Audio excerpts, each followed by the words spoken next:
전오근은 의에 의지하고 의는 염에 의지한다 하는 이야기. 기본적으로 12처 또는 육근, 육경 그러면서 육근은 항상 의에서 스톱을 하지 의 뒤에 뭐 군더더기가 붙은 적이 한 번도 없습니다.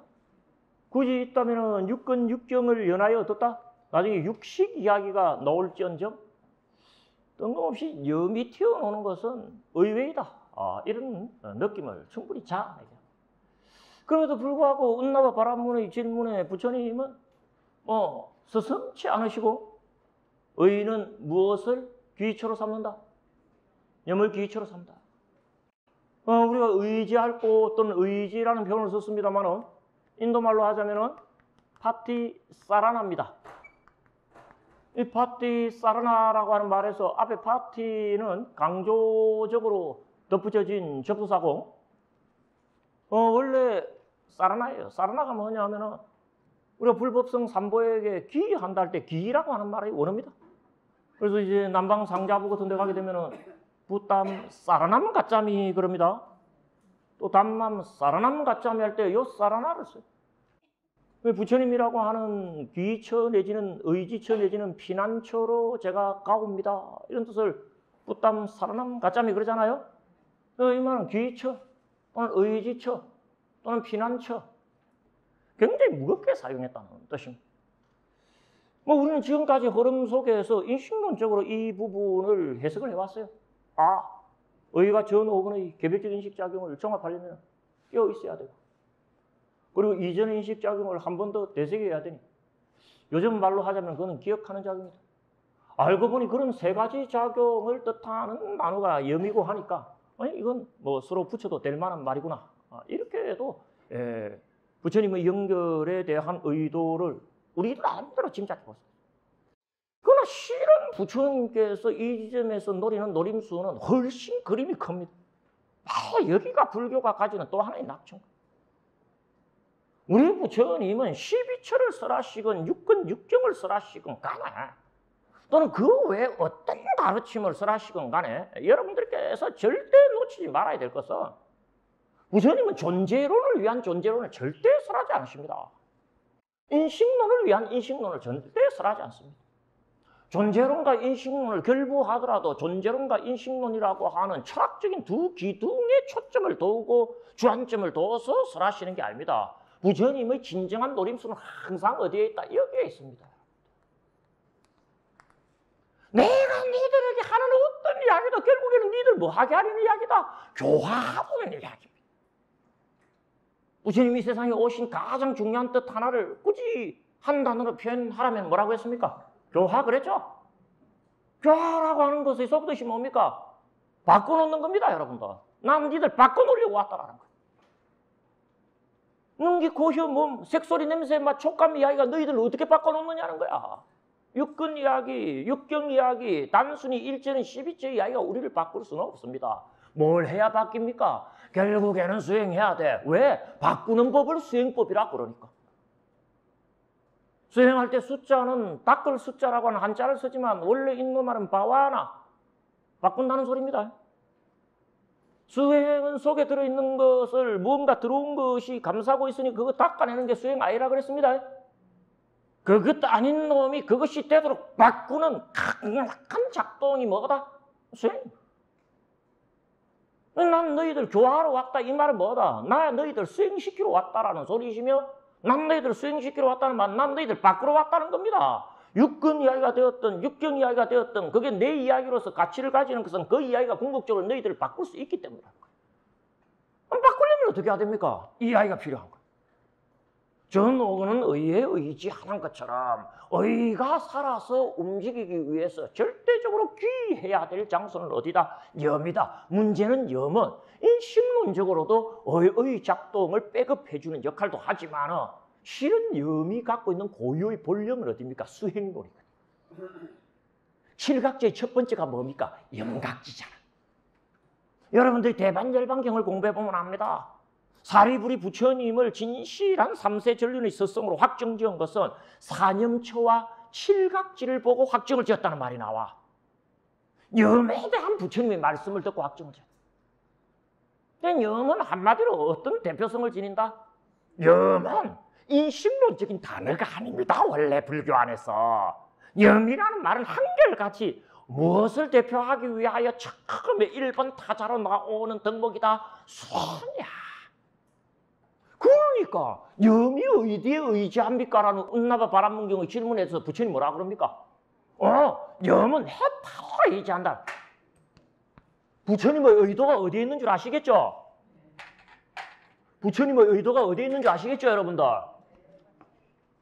가까이는 해탈을 얻게 하고 궁극적으로는 뭘 얻게 한다? 해탈은 어디에 의지합니까? 하고 물었을 때 부처님 뭐라 그러십니까? 열반에.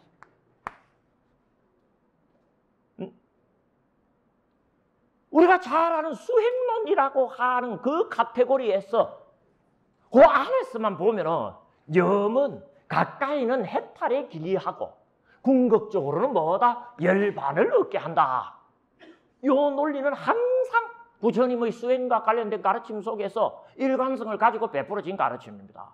오늘은 그 형식을 이 전체에다가 한번 집어넣어봐. 육근, 육경과 관련된 12처의 가르침도 기실은 무엇을 목적으로 한 거다? 가까이는 해탈을 목적으로 한 것이요. 궁극적으로는 뭐다? 열반의 목적으로.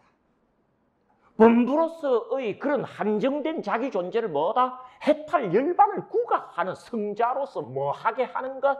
바꿔놓는 것이 내가 너희들 만나서 오늘 이야기하는 목적 아니냐. 그 연결고리를 만들어준 게 뭐다? 염이야. 전오근은 어디에 의지합니까? 하니까 그건 정답이 있어요. 제6의근에 의지한다. 아마 부처님이 예상도 못하셨을 거야. 그러면 제6의근은 어디에 의지합니까? 하고 뜬금없이 물어본 거야. 12처의 가르침은 거기서 끝나는데 부처님은 그 기회를 순발력 있게 딱 절묘하게 푸셨죠. 염에 의지해. 왜? 인식론적으로도 그건 의미 있는 답변이거든. 왜? 제6근이 전5근을 품으려면 어떻게 해야 됩니까? 깨어 있어야 되고 전5근의 개별적 인식작용을 뭐 해야 된다? 대색해야 되니 우리식으로 말하면 뭐다? 기억해야 된다. 맞습니까? 안 맞습니까? 맞다 이거. 하지만 염을 도입하는 순간 뭐다? 그건 벌써 이야기의 분위기를 어디로 끌고 간다? 존재론과 인식론의 분위기 속에서 수행론의 분위기로 넘긴다. 항상 이렇게 끝납니다. 여러분들이 지금까지 살폈던 첫 번째 경, 삼명경이 되었던 두 번째 경, 대화다하경이 되었던 그리고 그것이 디가 낙하경이든 기타 길이경이든 어떤 경을 보더라도 부처님 이야기는 결국에 뭐였습니까, 여러분들? 어떻게 수행할 것인가, 그리하여 해탈에 이를 것인가, 이걸로 귀결되는 거 보셨죠? 그게 빠띠사라나야. 그것을 기초로 하고 그걸 목적지로 하고 그걸 소위초로 하여서 부처님의 모든 가르침은 뭐한다? 진행되고 있다라고 하는 데 대한 일관성이 여기서도 그대로 드러나고 있는 거. 심지어는 존재론과 인식론과 관련된 이야기도 시작은 그거였지만 귀결은 뭐다? 수행 쪽으로 가야 되고 또 뜬금없이 존재론, 인식론 이야기가 수행론 쪽으로 가게 되면 어색할 수가 있죠? 그걸 아주 매끄럽게 연결시키는 연결고리의 역할을 하는 게 뭐다? 염인 거야. 운나바 바라문경은 그런 의미에서 읽어보면 읽어볼수록 그 맛이 자아지는 그런 경. 여러분들도 그런 입장에서 이 경 한 번 더 봐주시길 바랍니다. 그래서 이제 결국 부처님의 가르침은 12처 이야기도 우리는 처음에 저는 짐작을 합니다. 불교의 인식론이 어떻고 불교의 존재론이 어떤가 이 관심 속에서 12처를 되게 학자들은 연구를 하고 또 그 분위기 속에서 일반 불자들도 12처 이야기를 할 때는 눈이 색을 보고 귀가 소리를 듣고 여기에만 초점을 두면서 다른 말하자면 인식론적으로만 이 교설에 대하여 취급하려는 경향성을 강하게 보입니다. 하지만 그건 번지수를 잘못 잡았다는 거 여러분들 알아야 됩니다. 아시겠죠? 네가 무슨 공부를 하든 부처님 가르침 속에서 어떤 공부를 할 때는 그건 뭘 목적으로 하는 공부다? 그럼 너를 바꿔놓게 하기 위한 나의 교화의 방편이야. 부처님의 이 목적의식을 우리는요 각인해놓고 있습니다. 앞으로 이제 12조 15설 본문이 많이 남아있고 여러분들하고 오늘 딱 절반입니다. 8월달 들어가면 또 어떻습니까? 4번의 강의가 더 남아 있습니다만 그렇게 많은 시간 남아 있지만 그 모든 이야기는 결국에 뭐 하자는 이야기다? 그 수행하자는 이야기로 연결될 수밖에 없다라고 하는 거 미리 짐작하셔도 좋다는 말씀입니다. 따라서 오늘 남아있는 경전도 마찬가지. 그래서 이제 이 운나보바라문경 바로 다음에 뭡니까? 푸르나 하교경이 이어오죠. 푸르나 하교경도 결국에는 육근 육경 이야기입니다. 아까도 보셨지만 어떻습니까? 단수로 쓰이는 육근과 복수로 쓰이는 육경들 확인했죠.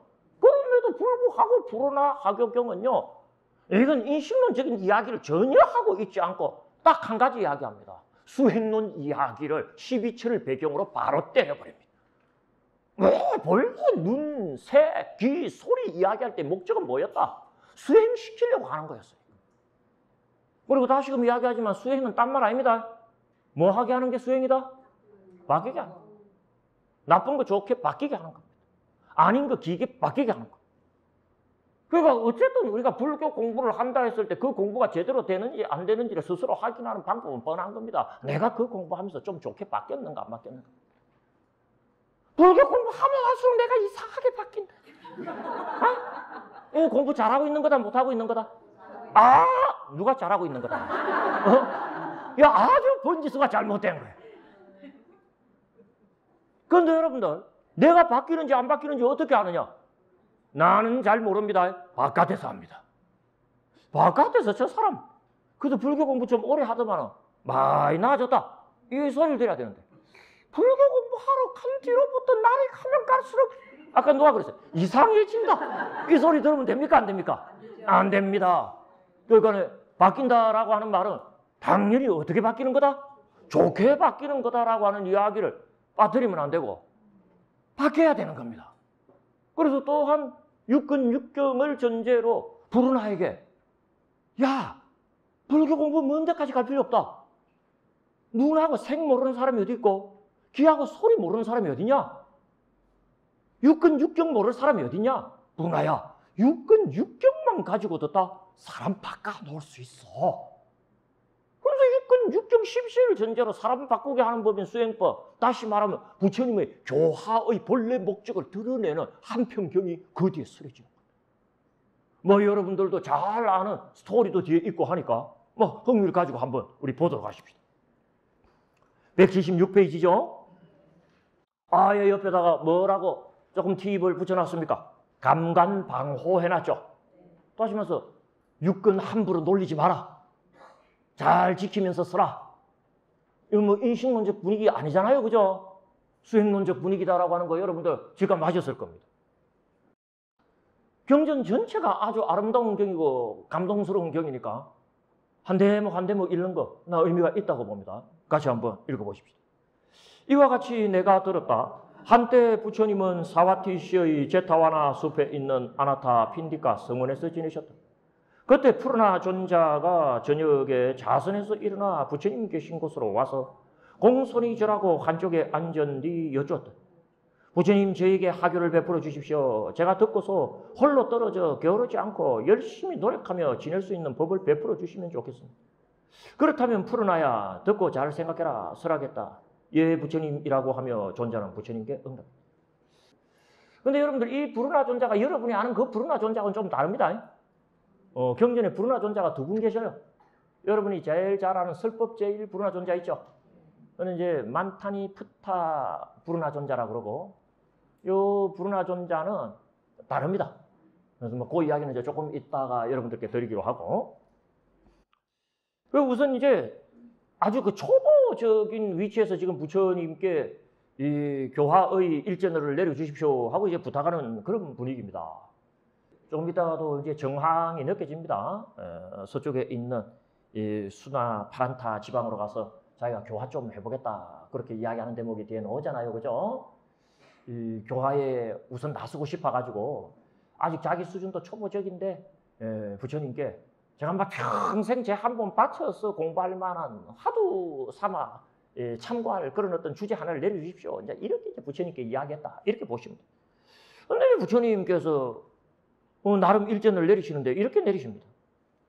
푸르나야, 눈으로 식별해야 할 어떤 색들이 바랄만하고 사랑스럽고 뜻에 맞고 기뻐할 만하고 애욕을 동반하고 탐착할 만하다.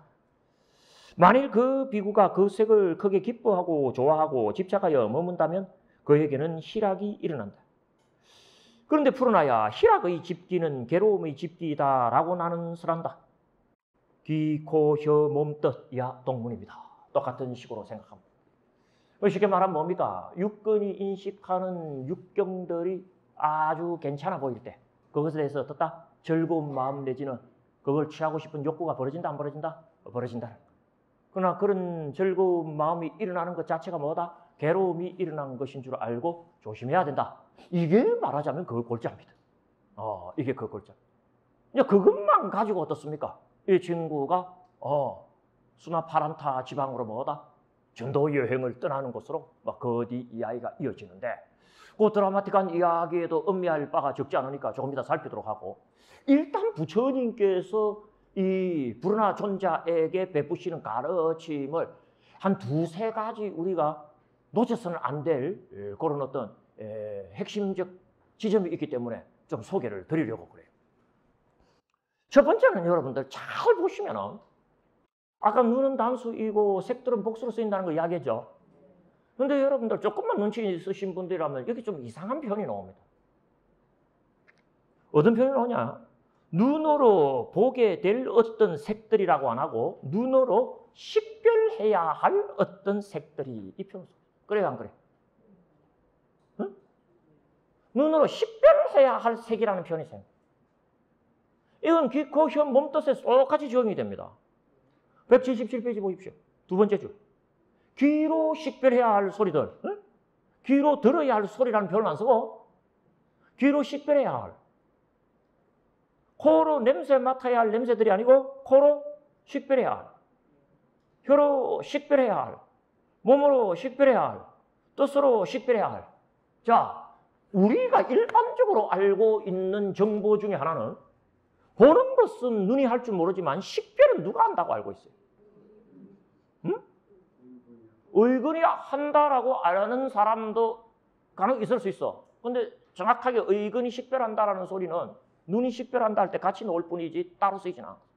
식이 식별한다라고 되게 알고 있지. 그죠? 육식이 육근을 통하여 육경을 식별한다. 이래 알고 있잖아. 다시 말해서 본다의 주체는 눈일 수 있어도 식별의 주체는 뭐다? 안식이다라고 되게 알고들 있어. 부파불개성은 그렇게 가르칩니다. 근데 여기는 지금 색을 식별할 주체를 뭘로 잡고 있습니까? 눈으로 잡고 있잖아. 소리를 식별하는 주체로 뭘 잡고 있습니까? 그럼 귀를 잡고 있잖아. 그죠? 냄새를 식별하는 주체로 코를 잡고 있고, 맛을 식별하는 주체로 혀를 잡고 있고, 촉감을 식별하는 주체로 몸을, 그리고 법을 식별하는 주체로 뭘 잡고 있다? 뜻을 잡고 있다. 다시 말해서 식별의 주체가 육식이 아니고 뭐다? 육근으로 놓은다라는 거 봐야 됩니다. 응? 식별의 주체가 누구다? 여러분들. 보는 것의 주체는 눈일 줄 모르지만은 식별의 주체는 안식, 다시 말해서 육식이다라고 보는 이 사고방식은 이 경문 앞에서 겸손해져야 됩니다. 우리가 알고 있는 기본적인 공식이 초기 불교의 경전자료 그 자체와 이렇게 불일치하고 있는 대목이 한두 가지가 아니라는 걸 알아야 돼요. 그래서 경전에 노출돼야 된다는 거예요. 이 경문에 입각하는 한 식별의 주체는 육근입니다, 여러분. 그렇게 되어 있죠? 내가 번역을 일부러 이렇게 한 게 아닙니다. 차크 윈예야, 눈이 식별하는, 안식이 식별하는 아닙니다. 눈이 식별하는이야. 안식하고 식이 붙을 때가 있어. 그때는 안식, 소식, 법그러지 안식, 소식, 색이라고 안 해 또. 엄격하게 용어 제한의 차이가 발생합니다. 이 대목은 지금 설명하려는 게 아니고 여러분들께 조그마한 암시를 던지려고 하는 거예요. 우리가 다음 세션에 가게 되면 이제 육육법설 법문을 공부합니다. 육육법설 법문의 분기점은 육식입니다. 육근, 육경 다음에 뭐가 나온다? 육식이 나온다. 육식의 정확한 존재론 내지 인식론적인 범위를 잡는 데 있어서 오늘 여러분들 푸르나 하교경에서 공부하는 이 표현이 결정적인 근거로 사용되면서 우리가 갖고 있는 육식의 말하자면 견해를 수정하게 할 것입니다. 그래서 내가 이 이야기를 할 때 우리 그때 그거 좀 강조했다. 이거 기억해 두시길 바랍니다. 아시겠죠? 예, 눈이 봐야 할 색들이라고 안 하고 뭐라고 분명히 부처님 이야기하신다. 그럼 눈이 식별해야 할 색들이 이렇게 나오는 거 여러분들 잊지 마셔요. 우리가 푸르나 하교경의 부처님 말씀 속에서 하나 여러분들이 뭐 해야 된다? 챙기셔야 되는데. 그리고 또 하나 여러분들께서 관심을 가져야 될 것은 뭐냐? 177페이지 첫 번째 단락 끝부분 한번 보십시오. 그런데 푸르나야 희락의 집기는 괴로움이 집기다. 이런 말 나오죠. 희락이라는 말은 다른 말로 기쁠히 즐거울 낙입니다. 응? 기쁜 것, 즐거운 것이 일어나는 것은 괴로움이 일어나는 것에 해당이 된다. 그리고 177페이지 두 번째 단락 끝부분 보면 뭐라고 해놨습니까? 희락의 멸진이 괴로움의 멸진이다. 다시 말해서 즐거움이 사라져버릴 때 괴로움도 사라져버린다. 두 개 합치면 뭡니까? 즐거움의 일어남은 괴로움의 일어남이요. 즐거움이 사라져야 괴로움도 사라진다. 무언가 그간 우리가 이야기했던 바와 서로 불치하는 게 느껴집니까? 안 느껴집니까? 특히 여러분 대화다하교. 그죠? 수행은 즐거워야 되고 즐겁게 수행하다가 그 결과는 더 즐거워하는 것. 이게 부처님이 가르칩니다. 그래서 궁극적으로 그 이론이 옳고 그 주장이 옳으냐 그러냐는 지금 네가 즐거우냐 즐겁지 않느냐를 보면 안다. 그런 이야기 했습니까? 안 했습니까? 그때는 즐겁게 공부해야 되고 즐거워야 된다. 그저 이 금쪽같이 소중한 인생 즐거워야 된다고 이야기를 안 하고 오늘 푸르나 하교경에서 부처님 뭐다? 즐거움이 일어나면 괴로움이 일어난 것이니 즐거움이 사라져야 괴로움도 사라진다. 그때 이야기하고 어긋납니까? 어긋나지 않습니까? 형식 논리상 어긋나는 게 느껴지죠? 어떻게 풀어야 될까요? 예, 여기서 말한 즐거움하고 대화다하경에서 말한 즐거움이 서로 다른 즐거움이 있구나. 이거 알아야 돼. 그럼 우리가 문제를 이렇게 간략화시킬 수가 있어요. 즐거움을 누려도 도움만 되지 괴로움을 야기하지 않는 즐거움이 있는가 하면 즐거움을 누리면 누릴수록 괴로움을 불러일으키지 궁극적으로 안 좋은 즐거움도 있다. 이 말 아니겠습니까? 그럼 어떤 즐거움이 누려도 되는 즐거움이고 어떤 즐거움이 누려서는 안 되는 즐거움인가? 이거 분별하고 가야 되겠죠? 그럼 누려도 즐거우면 즐거울수록 좋은 즐거움. 그건 어떤 즐거움일까? 그걸 대화다하경에서는 뭐라 그랬어요? 법도에 맞는 즐거움 그랬지. 기억납니까 여러분들? 근데 여기는 무슨 즐거움입니까 여러분들? 육근이 육경을 보고 즐거워하는 거라고 되어 있잖아. 방금 읽었어요 안 읽었어요? 눈으로 식별해야 될 색이 멋져 보일 때 거기서 즐거움이 일어난다면 그건 괴로움의 일어남이니라.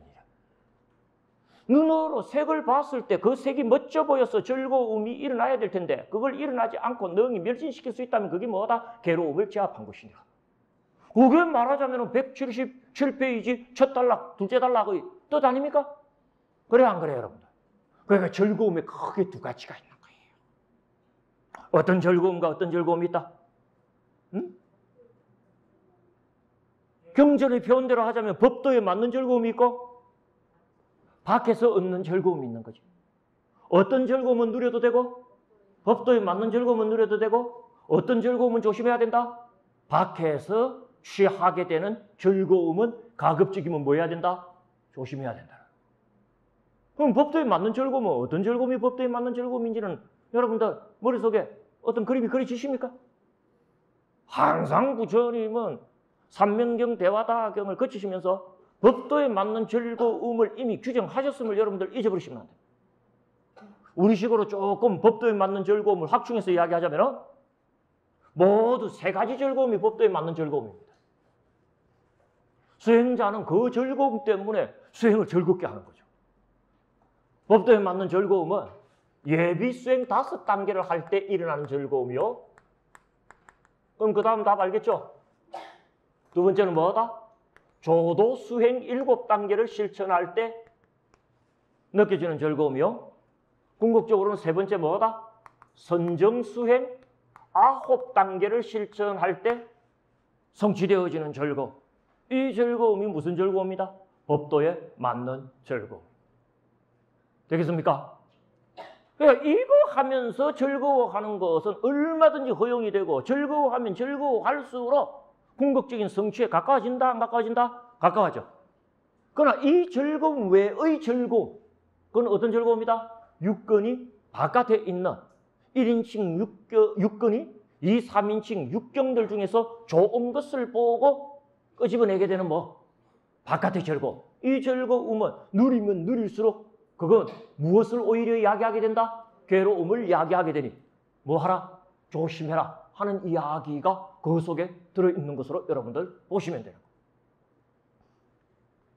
그럼 여러분들 법도에 맞는 즐거움을 구체적으로 이 세 가지로 이야기를 했는데 저 법도에 맞는 즐거움하고 상대편에 있는 경계해야 될 즐거움은 뭐라 그랬어요? 육근이 육경들을 보고 얻는 즐거움이라 그랬죠. 그걸 제가 조금 다르게 이렇게 표현했던 거 기억납니까? 바깥에서 얻는 즐거움. 그럼 법도에 맞는 즐거움은 뭐겠어요? 안에서 뿜어내는 즐거움. 수행자는 자기 내면에서 즐거움을 뭐 해야 된다? 그럼 생성시킬 줄 알아야 돼. 꼭 즐거움을 밖에서만 얻으려고 하는 그런 어떤 즐거움 획득의 스타일로부터 수행자는 빨리 결별할 줄 알아야 됩니다. 자기 어떤 내면적 삶의 성장 속에서 뭘 얻는 즐거움을 느낄 줄 아는 굉장히 중요합니다, 여러분. 수행가.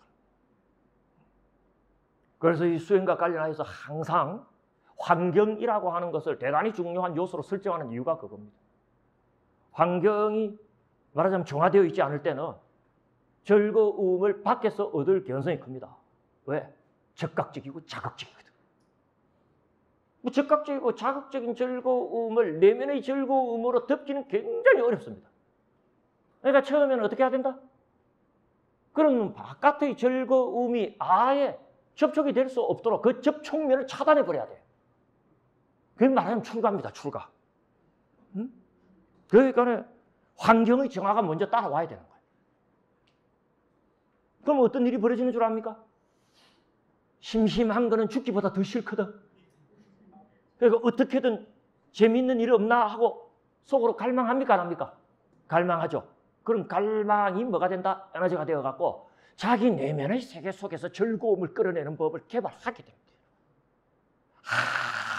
하얗게 채색되어져 있는 닫힌 공간 안에 들어가면요. 뇌가 스스로 환상을 불러일으킵니다. 왜? 뇌가 제일 싫어하는 게 심심한 거예요. 아무 자극도 없는 걸 굉장히 싫어합니다. 그래서 스스로가 자극을 만들어내요. 그러니까 환경을 정화 딱 시켜놓으면 어떻습니까? 절대 심심하게 안 보냅니다. 속에서 어떻게든 즐거움을 끄집어낸다, 안 끄집어낸다? 근데 부처님 방식이 그 즐거움을 끄집어내는데 최적한 데가 있거든. 예비수행 5단계부터 선정수행. 와, 요래 재밌는 것도 있었네 하고 공부하기 시작해요. 공부하면서도 재밌고 그 결과에 도달하면 어떻다? 더 재밌고 좀 더 격조 있게 말하면 공부하면서도 즐겁고 결과에 도달하면 어떻다? 더 즐거운 것이 거기서 보장이 되는 거예요. 참 중요합니다. 네가 수행에 진정으로 성공하고 다시 말해서 널 바꿔놓으려면 뭐 복잡한 교리 같은 거 필요 없다. 육근이 육경들을 인식할 때 좋은 육경들을 보고 그게 끄달리지만 안 해도 다른 말로 하면 뭡니까? 이미 네 내면의 즐거움 속에서 어떻다? 기쁨과 즐거움을 키워나갈 수만 있다면 너 이미 바뀐 거야. 그렇게 읽어도 되는 문장이 뭡니까? 이 문장. 수나파란타의 분화존재. 아까 분화존재에 둘이 있다 그랬죠? 우리가 잘 아는 분화존재는 만타니푸타 분화존재입니다. 이 만타니푸타는 뭐냐면 어머니 이름이 만타니예요. 이 만타니 여사가 누구냐면 아약 조진여의 누이 동생이 만타니입니다. 그 최초로 아란이 되는 조진여의 조카가 불운하존자야. 여러분이 알고 있는 불운하존자는 그 불운하존자입니다. 아시겠죠? 지체가 높고 부처님하고 많은 세월을 같이 하죠. 그런데 이 수나파란타의 불운하존자는 부처님과의 이 조우 시간이 얼마 되지 않아. 그 짧은 시간에 요 이야기 듣는 거예요. 그래서 자꾸 내가 수나파란타 그랬죠. 어디로 교화하러 갑니까? 수나파란타로 교화하러 갑니다. 지 고향에 교화하러 가는 친구야. 이 부르나 하교경이 우리에게 주는 진짜 큰 메시지가 뭔지 여러분들 아시겠죠? 수행을 넘어서 근손포교, 교화까지 해야 된다. 진정한 불자의 자세, 궁극적인 지점을 어디에다 설정한다? 포교에 설정하는 경입니다. 여기 수나파란타 출신이에요. 자기 출신이니까 수나파란타가 어떤 지역인지 안다 모른다? 진짜 엉망인 동네라는 걸 알거든. 이 좋은 법 가지고 어떻다? 복잡한 이야기는 사실 필요도 없다. 육근이 육경을 볼 때 좋다고 희낭낭만 안 해도 그게 도다. 이거 하나만 갖고 내 밀어붙인다고 가버리는 거야. 가고 그쪽 동네 사람들 어떻습니까? 완전히 교화하고 돌 맞아 죽습니다. 그것은. 순교합니다. 이 부르나 존자가. 이제 수나파란타라는 지역이 어느 지역이냐 하면은 여러분들 뭄바이 알죠? 뭄바이. 옛날에 bombay이 그랬어요. 여기 옛날에 공부하던 우리 대국이가 인도 공부하러 간다고 간 데가 뿌네라고 하는 지역인데 뿌네가 뭄바이 바로 옆에 있어요. 인도 지역으로 하면 마하라시트라주입니다. 중앙 지역이에요. 인도 완전히 중앙 지역, 중부 지역입니다. 우리가 알고 있는 부처님 인도는 북부 지역이고 중부 지역. 그 이제 서쪽에 뭐다? 뭄바이가 있고 뭄바이에서 조금 더 올라가면은 소파라라고 하는 해안 도시가 있어요. 거기가 지금 수나파란타로 거의 특정이 되고 있습니다. 아주 좋은 지역이고 지금 굉장히 부유한 지역입니다. 그거가. 근데 거기에 나타나는 거죠. 그래서 그 아함경 같은 데 보게 되면 서방수로나국 하면서 수로나라고 음사가 되면서 이 수로나라고 하는 지역의 방위를 서쪽으로 잡고 있어요. 이제 그 지역 출신이고 거기서 장사를 했던 사람입니다. 이 사람. 대상을 이끌고 사위성에 갔다가 부처님 만나갖고 부처님 법에 반해갖고 어떻다? 거기서 뭘 하게 된다? 출가를 하게 되죠. 근데 희한해요. 부르나 존자가 이름이 겹쳐서 그런지 이 부르나 존자도 굉장히 설법을 잘했다고 그래요. 그래서 그 사람들이 아는 부르나 존자가 이 부르나 존자고 헷갈리는 사람 많습니다. 그래서 만타니 푸타 부르나 존자가 이 수나파란타의 부르나 존자하고 같은 사람으로 알고 있는 사람도 많아요. 하지만 같은 사람은 아닙니다. 아시겠죠? 그래서 고향으로 가갖고 교화하겠다 그럽니다. 그래서 177페이지 밑에 보면 그런 말 나오죠. 푸르나야, 너는 내가 간략히 베푼 이 하교를 가지고 어떤 지방에서 지내려고 하느냐? 부처님, 저는 부처님께서 간략히 베푸신 이 하교를 가지고 수나파란타 지방에서 지내려고 합니다. 푸르나야, 수나파란타 사람들은 잔인하고 거칠다. 응? 네가 거기서 살아봤으니까 더 잘할 것 아니냐? 만일 그들이 내게 욕을 하고 거친 말을 한다면 너는 그곳에서 어떻게 하겠느냐? 부처님, 만일 수나파란타 사람들이 제게 욕을 하고 거친 말을 한다면 저는 생각하기를 실로 이 사람들은 어질다. 실로 이 사람들은 매우 어질다. 나를 손으로 때리지는 않는구나 라고 하겠습니다. 그러니까 손으로 때리면 어떡할래 하니까 참 어질다. 흙덩어리로 나를 때리지는 않는구나 하겠습니다. 흙덩어리로 널 때리면 어떡할래 하니까 그래도 참 어질다. 매로 나를 치지는 않는구나 하겠습니다. 매로 너를 치면 어떡할래? 그러니까 참 어질다. 칼로 나를 찌르지는 않는구나 하겠습니다. 지금 답이 그렇게 연결이 돼요. 그죠? 만약에 칼로 너를 찌른다면 어떡할래? 하니까 뭐라고 답합니까? 179페이지 가보십시오. 첫째 줄 나오죠? 같이 한번 읽어볼까요? 만일 수나파란타 사람들이 저를 칼로 친다면 저는 생각하길 실로 이 사람들은 어질다. 실로 이 사람들은 매우 어질다. 날카로운 칼로 내 목숨을 빼앗지는 않는구나 라고 하겠습니다. 부처님, 저는 그럴 것입니다. 선서시여, 저는 그럴 것입니다. 그럼 칼로 네 목숨 빼앗아 버리면 너 그때는 어떡할래? 이까지 갑니다. 질문. 자, 이제 막장 왔죠? 그 다음 단락 보십시오. 푸르나야, 만일 그들이 날카로운 칼로 내 목숨을 빼앗는다면 너는 그곳에서 어떻게 하겠느냐? 만일 수나파란타 사람들이 날카로운 칼로 제 목숨을 빼앗는다면 저는 그때 이렇게 생각하겠습니다. 부처님의 제자로서 몸과 목숨에 대해 곤혹스러워하고 부끄러워하고 역겨워하는 이는 칼 지닌 자를 구한다. 그런데 나는 칼 지닌 자를 구하지도 않았는데 그를 얻었다라고요. 부처님, 저는 그럴 것입니다. 선서시여, 저는 그럴 것입니다. 그 여러분들 시와티카 묘지에서 부정란을 하는 스님들은 칼제비를 구해갖고 목숨을 그 자리에서 끊어버린 사례가 많이 빈발했다고 나와요. 이 시와티카 묘지라고 하는 게 노천 묘지, 시체를 그냥 던져놓는 데거든요. 예, 그 참혹한 상황에 쇼크를 받아갖고 어떻다. 결국 저렇게 끝날 몸이라면 여기서 끝내겠다 그래가지고 칼제비를 많이 구하는 그런 일이 벌어졌던 걸 여기서 지금 투영해갖고 이야기합니다. 어떤 사람은 이 몸을 역겨워해갖고 칼제비를 구해서까지 목숨을 끊는데 저는 가만히 있는데도 와서 칼로 찔러주니까 고맙다 하겠습니다. 지금 이렇게 답을 한 거예요. 그러니까 부처님이 이야기를 하십니다. 너 참 대단하다. 막 그 정도라면 어떻다? 교화하러 가라 하고 전도를 허용하는 대목이 그 다음 대목입니다. 푸르나야 훌륭하고 훌륭하다. 너는 충분히 수나파란타 지방에서 지낼 수 있는 인내와 자제력을 갖추었구나. 푸르나야 너는 지금 이 때인 줄 알아라. 그래서 저도 처음에는 이 경을 읽으면서 야, 이 사람 진짜 대단하다 이렇게 생각했는데 물론 대단하죠. 한데 지금은 이제 그 정황이 조금 이해가 되는 거예요. 이 고향 사람들의 그 잔인하고 사악한 게 늘 이 브루나에게는 어떻습니까? 마음에 부담이 되고 저거 저러면 안 되는데 하는 생각이 있었던 거예요. 그래서 부처님 교화의 위시력으로 어떻다? 이 내 고향 사람들 내 좀 교화해야 되겠다. 아, 이게 비원 아닌 비원으로 이 브루나 존자에게 있었던 것 같습니다. 있었던 것 같으니까 그 교화에 최적화된 컨텐츠를 얻으려고 애를 썼던 것 같고 부처님의 이 가르침이 딱 와닿았던 것 같아요. 아유, 그 잔인한 사람들 뭔 말만 하면 니 잘났다 그러고 몽둥이로 때리고 칼로 찌르려고 하는 사람들한테 시비 연기가 어떻고 색적시공 공적시색 아니 이게 맥힙니까 안 맥힙니까? 안 맥힌대. 제일 간단한 육근이 육경을 인식할 때 좋은 걸 보더라도 너무 좋아할 것이 없으며 이런 거는 이야기가 쉽다 안 쉽다? 브루나 존자는 그런 데서 어떻다? 교화의 묘수를 또 느끼신 것 같아요. 요거면 됐습니다. 네, 요거 갖고 하겠습니다. 하고 이제 떠나기 전에 부처님과 그런 인터뷰도 끝내고 이제 길을 떠납니다. 179페이지 제일 밑에 달라보십시오.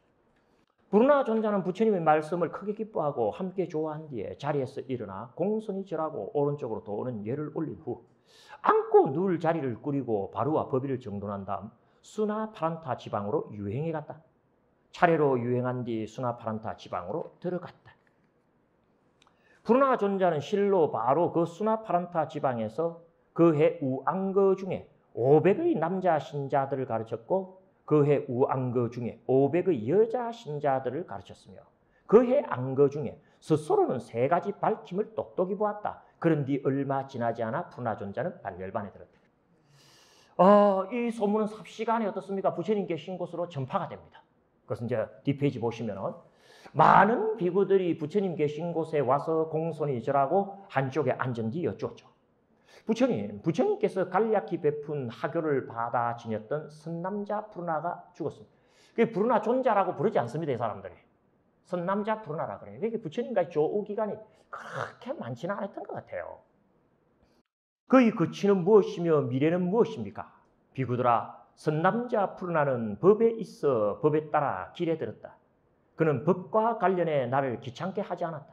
비구들아, 선남자 브루나는 반열반에 들었다. 사실 왜 이 대목이 굴라푸타 선남자라고 되어 있느냐와 관련하여서는 선남자라는 용어를 주로 사용하는 게 대승경전입니다. 그래서 여러분들 대승경전 보면은 금강경만 봐도 선남자 선녀인으로서 안욕따라 삼맥삼불이 마음을 일으킨 자는 어떻게 써야 하며, 그죠? 주어가 선남자 선녀인 이렇게 나오거든. 하나 다를까 대승불교에 올라가게 되면요, 이 만타니 브루나 존자하고 이 수나파란타 브루나 존자하고가 거의 동일 인물처럼 되면서 지금 이 에피소드를 갖고 있는 이 브루나 존자가 오히려 주류의 브루나 존자가 됩니다.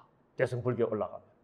그래서 대승에서 선호받는 브루나 존자는 이 브루나 존자고 초기 불교 안에서 정통의 브루나 존자로 숭앙받는 분은 누구다? 만타니 푸타 브루나 존자. 이렇게 이제 구분이 되고 있어요. 여러분들은 두 브루나 존자가 있다 하는 정도 오늘 기억해 두셔도 앞으로 브루나 존자와 관련된 이야기가 나오면 둘 중에 어떤 브루나 존자입니까? 이 질문을 할 수 있는 배경 정도는 확보하신 게 될 겁니다. 아시겠죠? 그걸 잘 구분하고 들으셔야 됩니다. 그래야지 혼란을 피할 수가 있어요. 푸르나 존자는 법에 있어 법에 따라 길에 들었으니 그는 법과 관련하여 나를 귀찮게 하지 않았다. 비구들아, 선남자 푸르나는 반열반에 들었다. 그래서 아란이 되었음을 부처님도 뭐 하신다? 인정해 주면서 그렇게 이 경이 끝이 납니다. 자, 우리는 이제 본래 이야기로 돌아옵시다. 출발점은 육근이 식별해야 할 육경들, 그러면서 육근 육경으로 이루어진 역시 12처 이야기였죠, 그죠? 그러나 그 12처 이야기가 육근 육경이 주고받는 인식론적인 사건이 아니고 딱 한 가지에 초점이 두어져 있었어요. 바깥의 색들이 아주 자극적이고 적극적인 즐거움을 준다고 하더라도 거기서 즐거움을 일으켜버린다면 그것은 괴로움이 일어난 것과 똑같은 것이요. 그 즐거움을 능히 제압할 수 있다면 그건 괴로움을 제압한 것과 똑같다. 이 도리만 잘 실천해도 어떻다? 너 도트는 그런 시간 문제고 바꿔놓는 것도 시간 문제야. 결국에는 육근 육경을 전제로 어떻게 수행할 것인가, 수행론으로 이야기가 쭉 들어왔다라고 하는 거 여러분들도 인식하실 수가 있을 것입니다.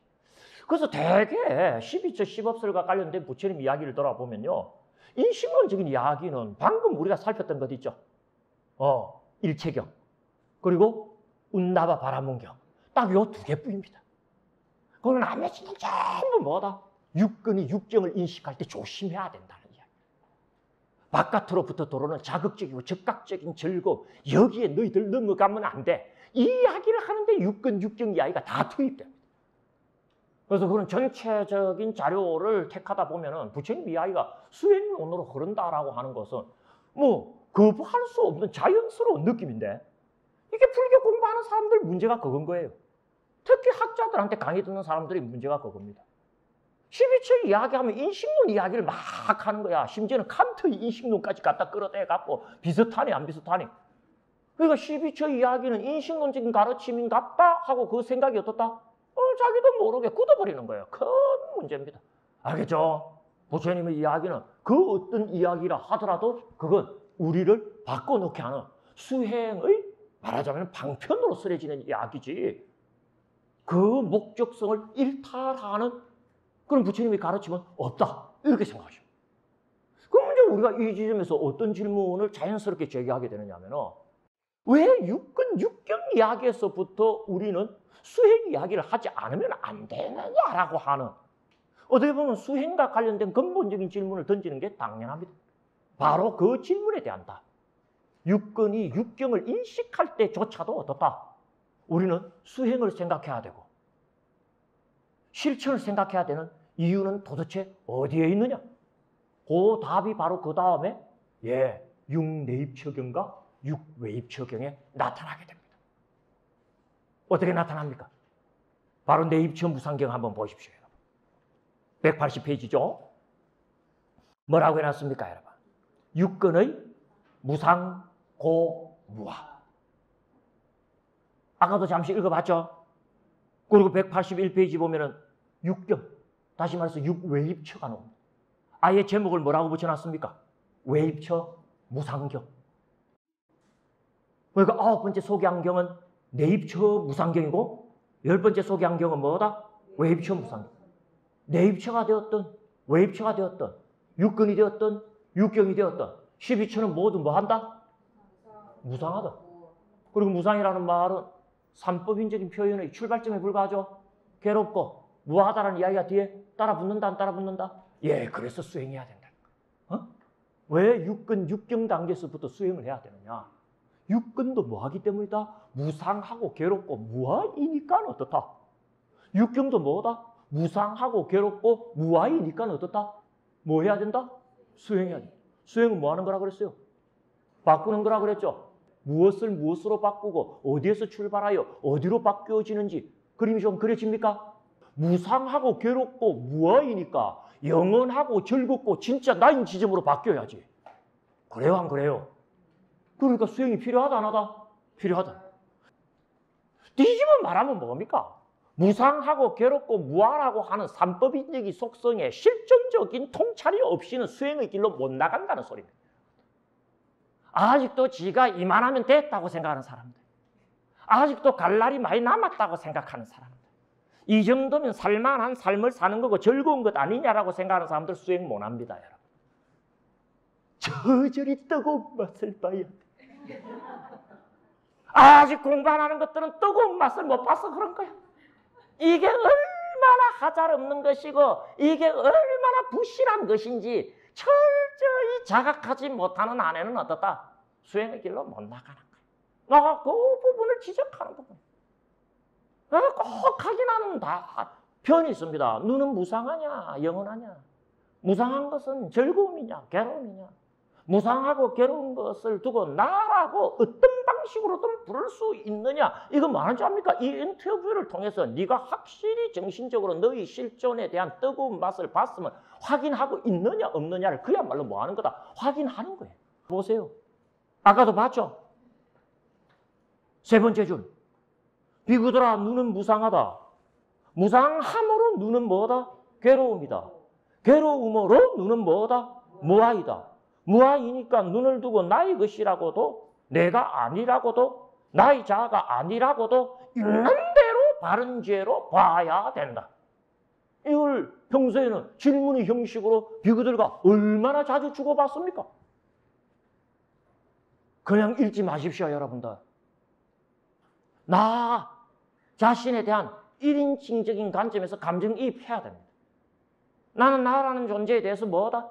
무상하고 괴롭고 무아라고 하는 사실을 피부에 와닿게 살갑게 받아들이고 있느냐 이 부분 봐요. 이게 안 되니까 어떻습니까? 바깥의 자극과 적극적인 즐거움에 쉽게 반응해버리는 거고 쉽게 뭡니까? 화학적 결합을 일으켜버리는 거예요. 그럼 바깥의 즐거움과 화학적 결합을 일으키는 순간 어떻습니까? 내면의 즐거움의 분출구는 그 자리에서 봉쇄된다고 보면 됩니다. 왜? 쥐고 있는 이상 또 못 쥐니까. 다 그 이야기가 일관성을 가지고 여러분들 연결되는 거 여기서 확인하셔도 됩니다. 육경이 돼서도 마찬가지입니다. 이렇게 이제 내입 적용과 외입 적용에서 드디어 그 유명한 불교 교리가 나옵니다. 무상고 무아의 삼법인 이게 이제 여러분들께 소개가 되었죠. 오늘 제가 여러분들께 드리는 이야기의 색조 잘 인식하시길 바랍니다. 아 여기 무상고 무아라는 삼법인 모르는 사람 누가 있습니까? 다 압니다. 그런데 아는 것이 문제가 아닙니다. 이게 1인칭 당사자 입장에서 내재화되어야 된다는 데 문제가 있는 거예요. 그건 1인칭 당사자 입장에서 체화돼야 된다라는 말씀을 드리면서 외입처 무상경까지 여러분들께 이제 말씀을 드립니다. 자, 그러면 우리가 마지막 질문에 이제 들어가게 됩니다. 우리가 왜 수행해야 된다고 그랬습니까? 육근이 되었든 육경이 되었든 이 단계에서부터 무상하고 괴롭고 무아이기 때문에 뭐 해야 된다? 영원하고 즐겁고 진짜 나라고 할 수 있는 지점으로 지금 나의 무상하고 괴롭고 무아인 상태를 뭐 해야 된다? 바꿔야 돼. 그걸 보고 뭐라고 그런다? 수행이라고 그런다. 여러분들은 막 그냥 이 자리에 앉아갖고 수행이 뭔지에 대한 그 출발점과 종착점까지 규명하는 막 그런 어떤 성과를 거둔 거다라고 할 수가 있어요. 그러면 자, 마지막 질문에 다음과 같은 것을 한번 제안하도록 합니다. 육근도 무상하고 괴롭고 무아이며 육경도 무상하고 괴롭고 무아라고 했는데 왜 육근이든 육경이든 무상하고 괴롭고 무아일까요? 응? 질문이 자꾸 들어가죠. 왜 육근, 육경 단계에서 수행해야 됩니까? 하고 물으니까 부처님 뭐라고 답했습니까? 육근도 육경도 무상하고 괴롭고 무아이니까 연한 걸 찾아서 수행해야 된다, 안 해야 된다? 해야 된다고 이야기했어요. 그럼 왜 지금 나가 처해 있는 이 시점의 육근, 육경들이 전부 무상하고 괴롭고 무아일 수밖에 없는 겁니까? 이 질문 던질 수 있다, 없다? 던질 수 있어요. 그 질문에 답하는 게 뭐다? 예, 그 다음에 나타나는 출현경과 유의상경, 이 두 개의 경입니다. 뭐라고 해놨습니까, 여러분들? 뭐가 답이다라고 이야기할 것 같습니까? 출현경 한번 읽어볼까요? 183페이지 보십시오. 이와 같이 내가 들었다. 한때 부처님은 비구들을 불러 말씀하셨다. 비구들아, 열애가 출현하든 출현하지 않든 그 개는 머물고 있다. 이때 개는 진리라는 말의 다른 표현이다. 이렇게 보면 됩니다. 개라고 하는 말이죠. 그걸 진리라는 말로 바꾸셔도 돼. 부처님이 이 세상에 오시든 안 오시든 진리는 항상 이 세상에 머물고 있겠죠. 그것은 법으로 머무는 것이며 이때 법은 법칙으로 바꾸셔도 돼. 법칙적으로 결정되어 있다는 거예요. 진리는. 법으로 결정된 것이니 답 나옵니다. 뭐가 무상하다는 것이다라고 되어 있습니까? 옳지. 뭐가 무상하다라고 되어 있습니까? 항상 부처님 말씀 속에서 활로를 찾아야지 신실한 불자의 자세. 모든 결합은 무상하다. 왜 육근 육경이 무상하고 괴롭고 무아인가에 대한 답이 나온 거야. 육근 육경은 뭐기 때문에? 결합된 법이기 때문에 무상한 것이야. 알겠습니까, 여러분들? 그럼 우리가 뭘 찾아 떠나자 그랬습니까? 영원하고 즐겁고 진짜 나라고 할 수 있는 것을 찾아서 떠나자. 또는 그렇지 않은 지금 존재에서 그런 존재로 바뀌어 가보도록 하자. 그게 수행이라 그랬지 않습니까? 그러면 그 영원하고 즐겁고 진짜 내가 발현된 그 지점은 어떤 지점인가가 조금 짐작이 됩니까? 안 됩니까?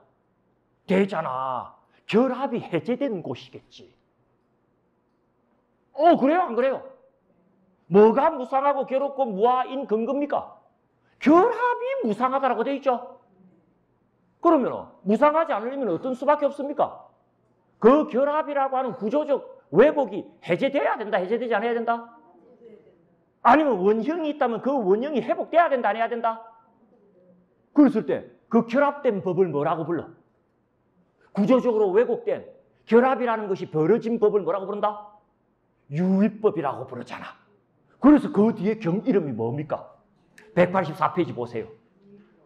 유의상경하면서 뭐가 무상하다라고 돼 있어요?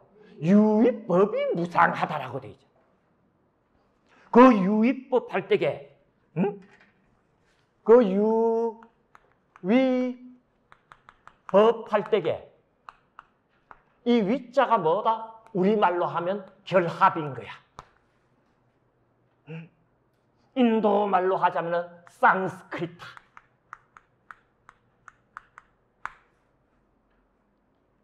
명사로 하자면 상스카라. 좋은 상스카라의 과거 분사 상스크리타인데 중국 사람들은 하위자로 자주 옮깁니다. 그러니까 원래 자유롭던 어떤 요소들이 뭐다? 어떤 조작의 뜻 내지는 인위적인 의도 속에서 붙어버리고 결합돼 버린 거야. 그럼 원래 형태가 아니죠. 이게 뭘 우리로 하여금 겪게 한다? 무상과 괴로움과 그리고 무아라고 하는 처절한 기결로 끌고 간다라는. 그리고 지금 안타깝게도 그 상태라는 거야. 육근 육경만 가지고 지금 이 지점까지 들어오는 겁니다, 우리가.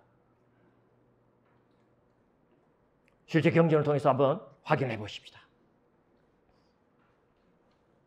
그것은 법으로 머무는 것이며 법으로 결정된 것이니 무엇이 무상하다는 것이다? 모든 결합은 무상하다는 것이다. 183페이지죠. 그것을 열애는 원만히 잘 깨닫고 그것에 잘 이르렀다. 원만히 잘 깨닫고 잘 이룬 다음 모든 결합은 무상하다고 선언하고 가르치고 시설하고 내어놓고 드러내고 설명하고 분명히 한다. 부처님 깨달음의 내용은요. 원래 있던 진리, 그건 내가 만든 것도 아니고 내가 온다고 생기고 안 온다고 사라지는 것도 아니고 원래부터 있다 그랬죠. 난 단지 그걸 깨달아서 너희들에게 널리 설할 뿐이다 그랬죠. 단지 깨달아서 널리 설하는 부처님의 깨달음의 내용은요. 모든 것은 무상하다도 깨달음의 내용이지만은 사실 그 깨달음의 내용 중에 무게중심이 훨씬 쏠리는 것은 뭐다? 모든 결합은 무상하다의 결합입니다. 알겠습니까, 여러분들? 결국에는 구조적으로 왜곡된 결합 상태를 취하니까 괴로워진 것이요 무상한 것이구나. 이건 내가 깨달았지. 이렇게 들어가는 거야. 그리고 지금 너희들이 지금 이 순간 처해 있는 상태인 육근, 그리고 너희들이 대하고 있는 육경, 그 자체도 결국에는 뭐다? 무슨 상태다 지금? 결합이 해제된 상태가 아니고 뭐다? 결합이 진행되고 그리하여 결합된 상태야. 유의법이야. 그 유의법은 결국 뭐 할 수밖에 없는 거다? 부서질 수밖에 없겠지. 결합은 깨어질 수밖에 없겠죠. 그걸 한 번 더 확인하는 가르침이 184페이지 유의상경입니다. 짧으니까 같이 읽어볼까요? 이와 같이 내가 들었다. 한때 부처님은 사와티시의 제타와나 숲에 위치한 아나타 핀디카 성원에서 지내셨다. 그곳에서 부처님은 비구들을 불러 말씀하셨다.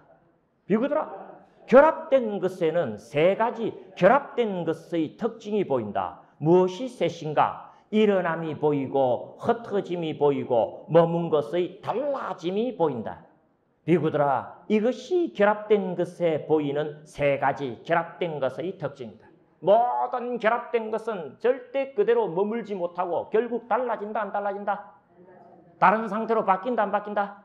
바뀐다. 문제는 이때 바뀌는 것은 뭡니까? 바람직하지 않는 방향으로 바뀌는 거야. 그럼 괴로움입니다. 어떻게 바뀌어야 된다? 좋은 방향으로 바뀌어야지. 그러면 바뀔 때도 즐겁고 바뀌고 난 다음에는 더 즐겁지. 수행과 관련된 이야기가 일관성을 갖고 진행되는 줄 여러분들 아시겠죠? 자, 뭐 오늘은 여기까지입니다. 그러면 마지막 문제 하나를 남겨놨죠. 그 문제가 뭡니까? 제1일체경에서 던졌던 문제 중 네 번째 문제. 왜 제6의건의 이름이 하필이면 의건이라고 하는가? 뭐라고 했습니까? 다음 시간에 그 답을 들어야 된다 그랬죠. 예, 다음 시간 오셔서 그 답까지는 들어야지 12처 설에 대한 온전한 그런 어떤 원만한 그림을 여러분들께서 확보하실 수 있다라는 말씀을 드리면서 다음 시간에 뵙고 그 이야기 속행하도록 하겠습니다. 자, 오늘도 더운 날씨에 나오시느라고 고생 많으셨고 들으시느라고 더욱더 애쓰셨습니다. 경청해 주셔서 감사드립니다. 관세음보살